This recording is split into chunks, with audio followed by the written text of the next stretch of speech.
तो कहानी की शुरुआत होती है एक ट्रक से, जिसमें कुछ गार्ड्स पास ही के एक रशियन पैनल कॉलोनी में कुछ क्रिमिनल्स को ले जा रहे होते हैं। ये कॉलोनी एक तरीके से एक जेल ही होती है, बट यहाँ पर सिक्योरिटी बहुत ही ज़्यादा हाई होती है। उन्हीं क्रिमिनल में से अपना मेन हीरो सर्गी यानी कि क्रेवन भी होता है। अब इस ट्रक के अंदर क्रेवन एक क्रिमिनल को मारकर बाकियों के साथ घुल मिल जाता है और उस क्रिमिनल के जैसे ही अपने नेक पर टैटू बनवा लेता है, जिससे कि कोई उसे पहचान नहीं पाता। इसके बारे में हमें बाद में इस मूवी में पता चलता है। इस जेल में क्रेवन इसलिए जाता है जिससे वो एक रशियन माफिया को जेल के अंदर मार पाए, क्योंकि वो रशियन जेल के अंदर बैठकर भी सिटी में क्राइम करवा रहा होता है और अपने क्रेवन का गोल होता है सिटी के सारे माफिया और ड्रग डीलर्स को मौत के घाट उतार देना। फिर सीन कट होता है और हमें दिखाया जाता है कि क्रेवन ने उस रशियन माफिया के 2 आदमियों से झगड़ा कर लिया होता है और फिर क्रेवन को उस रशियन माफिया के सेल में ले जाया जाता है, जहां वो जमीन पर रखे टाइगर के दांतों का यूज करके रशियन माफिया और उसके दोनों आदमियों को मार देता है और जेल से भागने लगता है। थोड़ी ही देर में जेल में सारे गार्ड्स अलर्ट हो जाते हैं और सब क्रेवन के पीछे पड़ जाते हैं, लेकिन क्रेवन अपनी स्पेशल पावर्स का यूज करके वहां से भागने में सफल होता है और प्लेन में बैठकर वो वहां से निकल जाता है और अपने नेक पर बने हुए टैटू को मिटा देता है। और फिर मॉर्निंग में गार्ड्स को उस क्रिमिनल की बॉडी मिल जाती है जिसे क्रेवन ने ट्रक में बैठने से पहले ही मार दिया होता है। बॉडी के मिलने से अब गार्ड्स क्रेवन को भी ढूंढना बंद कर देते हैं, क्योंकि उन्हें लगता है जो क्रिमिनल जेल से भागा था वो लो टेम्परेचर के कारण तूफान में ही मर गया है, और वो इस बात की पुष्टि उस क्रिमिनल के गले पे टैटू देखकर कर लेते हैं।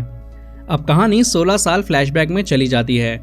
यहाँ हमें दिखाया जाता है कि निकोलाई क्रेविनोव अपने दोनों बेटे सर्गी और उसके सौतेले बेटे दिमित्री को पिक करने के लिए स्कूल आता है, क्योंकि वो उन्हें अपने ड्रग्स के बिजनेस में इन्वॉल्व करना चाहता है। यहाँ सर्गी के डैड निकोलाई अपने बेटों को बताते हैं कि उनकी मॉम की डेथ सुसाइड करने की वजह से हो गई है। निकोलाई का भरोसा दिमित्री से ज़्यादा सर्गी पर होता है, क्योंकि वो उसका बड़ा और असली बेटा होता है। नेक्स्ट डे निकोलाई दोनों को हंटिंग ट्रिप पर अफ्रीका ले जाता है। अफ्रीका में सर्गी हंटिंग की अच्छी प्रैक्टिस करता है। निकोलाई खुश होता है और दिमित्री को ताना मारता है कि उसको अपने बड़े भाई से कुछ सीखना चाहिए। ये बात दिमित्री को बिल्कुल भी पसंद नहीं आती, क्योंकि उसके फादर उसको हमेशा नीचा दिखाने की कोशिश करते हैं। लेकिन सर्गी यानी कि क्रेवन अपने भाई से बहुत प्यार करता है और हमेशा उसका ख्याल रखता है। सीन कट होता है और हमें नॉर्थर्न टैंजानिया दिखाया जाता है, जहां कैलिप्सो अपने पेरेंट्स और ग्रैंडमा के साथ फैमिली ट्रिप पर होती है।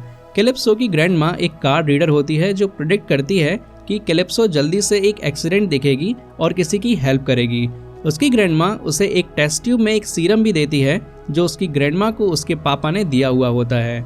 इस सीरम की खास बात ये होती है कि जो भी इस सीरम को पिएगा उसको हीलिंग और सुपर स्ट्रेंथ की पावर मिल जाएगी। कैलिप्सो को इनिशियली ये बात तो काफ़ी ज़्यादा अजीब लगती है, बट वो कार्ड्स और सीरम को अपने पास रख लेती है। फिर निकोलाई एलेस्की और उसके हंटर साथियों को दिखाया जाता है, जो कि जार लायन के शिकार के लिए निकले हुए होते हैं। उसी वक्त एलेस्की निकोलाई को अपने पार्टनर बनने के लिए अप्रोच करता है, बट निकोलाई उसकी इंसल्ट कर देता है और उसे कमज़ोर भी बोलता है, जो कि एलेस्की को बिल्कुल भी पसंद नहीं आता। एलेस्की भी निकोलाई की तरह एक छोटे माफिया गैंग का लीडर होता है और ये स्टोरी में आगे चलकर मेन विलन होगा, जिसे हम राइनो के नाम से जानेंगे। हंटिंग ट्रिप के दौरान सर्गी और दिमित्री जंगल में वही लायन देखते हैं जिसका नाम जार होता है, और इसने अब तक टोटल 2000 लोगों को मौत के घाट उतार दिया होता है। दिमित्री लायन को देखकर डर से पीछे हट जाता है, लेकिन सर्गी लायन के सामने डटकर खड़ा रहता है। उसके पास भी वेपन होता है, लेकिन वो शूट नहीं करता। पर सर्गी के पिता निकोलाई लायन पर फायर कर देते हैं, जिससे लायन सर्गी पर अटैक कर देता है और निकोलाई दिमित्री को वहां से भागने के लिए बोलता है और लायन पर 3 बार फायर करता है, लेकिन इंजर्ड लायन सर्गी को घसीटकर वहां से ले जाता है। जंगल में पेरेंट्स के साथ ट्रैवल करते हुए कैलिप्सो की नज़र घायल सर्गी पर पड़ती है और हमें दिखाया जाता है कि लायन का ब्लड सर्गी के घाव पर गिर गया होता है।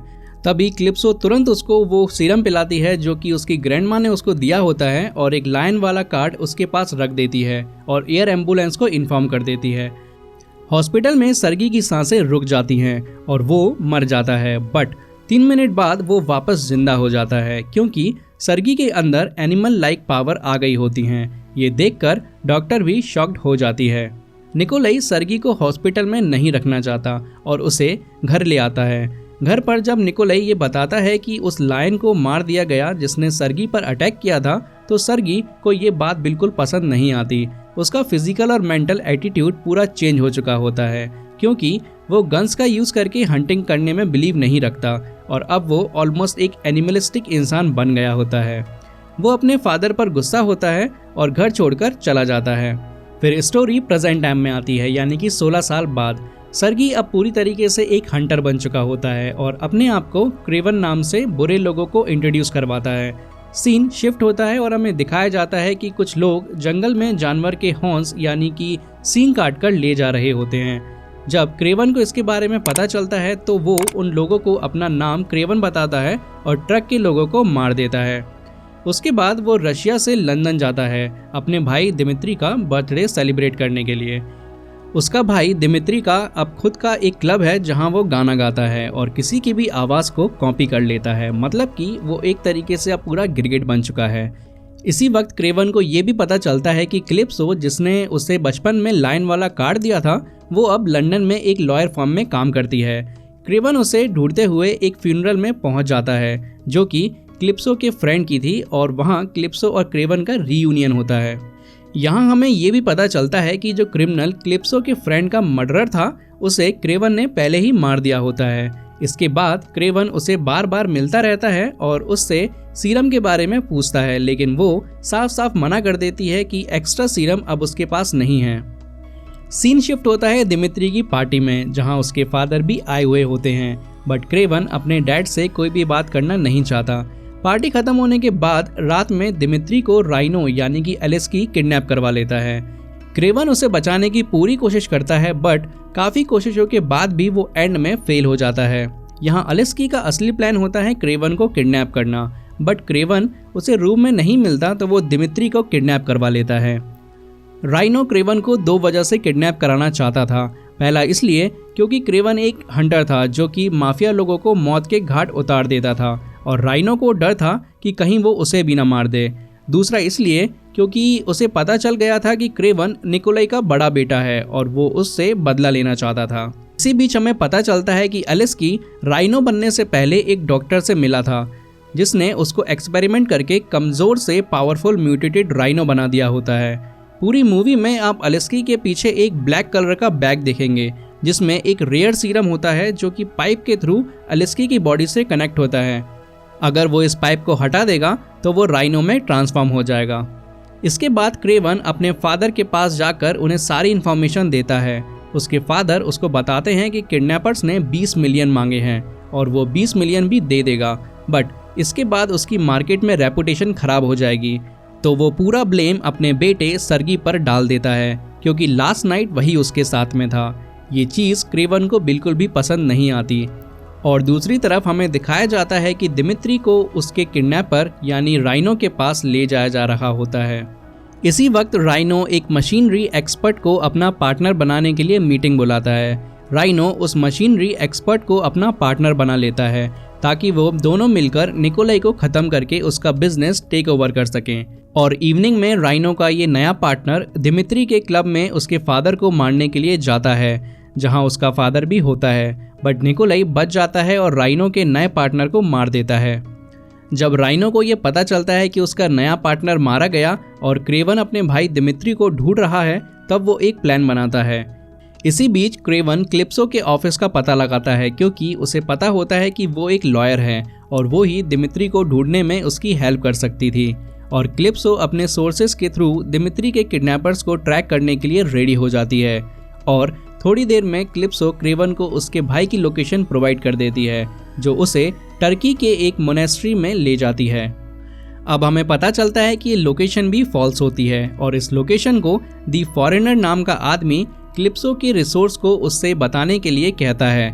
दी फॉरेनर क्रेवन को मारना चाहता है क्योंकि वो उसे अपने क्रिमिनल एम्पायर के लिए डायरेक्ट थ्रेट मानता है। ये आदमी हाईली स्किल्ड असैसिन और मर्सिनरी है और इसके पास कुछ अजीब से पावर होती हैं जैसे, और इन पावर्स का यूज़ करके वो किसी को भी 1, 2, 3 बोलकर मार सकता है। सीन शिफ्ट होता है और हम देखते हैं क्रेवन उस मोनेस्ट्री में पहुंच जाता है और उस पर काफ़ी लोग हमला कर देते हैं, लेकिन एक इंटेंस फाइट के एंड में क्रेवन वहां से बच निकलने में कामयाब हो जाता है। और फिर क्रेवन कॉल करके क्लिप्सो को अपने ऑफिस से भागकर एयरपोर्ट पहुंचने के लिए कहता है क्योंकि राइनो को क्लिप्सो की लोकेशन के बारे में भी पता चल जाता है और वो कुछ लोगों को उसके ऑफिस उसे मारने के लिए भेज देता है। क्रेवन के भाई की किडनैपिंग की खबर सुनकर दी फॉरेनर राइनो के पास पहुंच जाता है और उसको क्रेवन की एग्जैक्ट लोकेशन बता देता है और ये फॉरेनर राइनो से क्रेवन को मारने की डील भी फिक्स कर लेता है। फिर क्रेवन क्लिप्सो को अपने मॉम के सेंचुरी ले आता है। इसी बीच दिमित्री के किडनैपर्स ने क्रेवन के अगेंस्ट एक प्लान बनाया होता है जिसमें वो लोग क्रेवन को पहले खत्म करना चाहते हैं। सीन कट होता है और हम देखते हैं राइनो और दी फॉरेनर सेंचुरी पर अटैक करते हैं ताकि वो क्रेवन को मार सकें, लेकिन वो सफल नहीं हो पाते। पर द फॉरेनर अपने साथ एक ऐसा ड्रग लेकर आता है जिसे यूज करने के बाद किसी को भी दिन में बुरे हेलुसिनेशन होने लगते हैं। क्रेवन फॉरेनर को जैसे ही मिलता है वो उस पर कॉन्टिन्यूसली गन में लोडेड ड्रग से अटैक करने लगता है। इस ड्रग की वजह से क्रेवन को हेलुसिनेशन होने लगते हैं। उसके आसपास स्पाइडर्स दिखने लगते हैं जो उसके बुरे नाइटमेयर्स का हिस्सा होते हैं। धीरे धीरे वो जहर क्रेवन के अंदर फैलने लगता है और वो पैरालाइज होकर मौत के करीब पहुंचने लगता है। लेकिन उसी वक्त कैलिप्सो एक क्रॉसबो लेकर दी फॉरेनर की आंख पर अटैक कर देती है जिससे दी फॉरेनर की मौत हो जाती है। कैलिप्सो क्रेवन को रिवाइव करने के लिए पहुंचती है और वो क्रेवन को वही सुपर सीरम देकर बचा लेती है। जैसे ही क्रेवन उठता है वो एक बार फिर राइनो से लड़ने के लिए रेडी हो जाता है। दूसरी तरफ राइनो को उसके आदमी बताते हैं कि क्रेवन मर चुका है और उसे दी फॉरेनर ने मार दिया है। इसलिए वो दिमित्री को सीधा निकोलाई के पास ले जाने का प्लान करता है ताकि वो उसके बदले में उससे 20 मिलियन ले सके। लेकिन रास्ते में ही दिमित्री पर अटैक हो जाता है। अटैक देखकर एलिस्की अपने म्यूटेटेड राइनो फॉर्म में ट्रांसफॉर्म हो जाता है और क्रेवन के सामने लड़ने के लिए तैयार हो जाता है। उसके बाद क्रेवन और राइनो के बीच एक जबरदस्त फाइट होती है। ये फाइट काफी इंटेंस होती है जिसमें क्रेवन राइनो को हराकर मार देता है, लेकिन राइनो मरने से पहले क्रेवन को बताता है कि उसके फादर ने ही उसकी प्लान में मदद की थी। क्रेवन को ये सुनकर गुस्सा आता है और वो अपने फादर निकोलाई को ट्रैक करते हुए साइबेरियन फॉरेस्ट पहुंचता है। वहां निकोलाई ये रिवील करता है कि उसको राइनो के प्लान्स के बारे में सब पता था और उसने दिमित्री को बीच में सिर्फ एक प्यादे की तरह यूज किया ताकि वो क्रेवन का यूज करके राइनो को अपने रास्ते से हटा सके। क्रेवन को ये सब को सुनकर बहुत ज्यादा बुरा लगता है और काफी ज्यादा गुस्सा भी आता है, लेकिन वो अपने पिता को अपने हाथों से नहीं मारता, लेकिन वो उनके सारे वेपन्स में से एमो निकाल लेता है और वहां से जाने लगता है। फिर उसके फादर के ऊपर अचानक से एक बियर अटैक कर देता है जिससे निकोलाई की मौत हो जाती है क्योंकि वो उस बियर पे फायर नहीं कर पाते क्योंकि फायर करने के लिए गन में एमो ही नहीं रहती। फिर कहानी 1 साल आगे चली जाती है और हम देखते हैं कि क्रेवन अपने भाई दिमित्री से मिलने के लिए लंदन पहुंचता है। दिमित्री बताता है कि वो कुछ महीनों पहले वो एक डॉक्टर से मिला जिसने उसको पूरी तरीके से बदल दिया। दिमित्री अपने भाई को ये भी बताता है कि क्रेवन अपने पिता जैसा ही है, वो शिकार सिर्फ नाम के लिए करता है जैसा कि उसके पिताजी भी किया करते थे। दिमित्री ये सब कुछ कहकर क्रेवन को छोड़कर वहां से निकल जाता है। क्रेवन जब दिमित्री का पीछा करते हुए ब्रिज पर पहुंचता है तब उसे पता चलता है कि दिमित्री के पास शेप शिफ्टिंग एबिलिटी है जो उसे राइनो के डॉक्टर ने दी थी। दिमित्री अपने भाई से कहता है, घर जाओ क्रेवन, पापा तुम्हारे लिए कुछ छोड़ गए हैं। फिर क्रेवन अपने घर पहुंचता है और उसे एक जैकेट मिलती है जो उसके पिता ने लायन की स्किन और हेयर से बनवाई हुई थी। ये वही लायन का स्किन होता है जिसने क्रेवन पर बचपन में अटैक किया था। फिर क्रेवन वो जैकेट पहनकर अपने हंटर लेगेसी को एक्सेप्ट कर लेता है। तो ये थी क्रेवन द हंटर मूवी की कंप्लीट एक्सप्लेनेशन। आपको मूवी कैसी लगी? अपनी राय कमेंट सेक्शन में जरूर बताइएगा।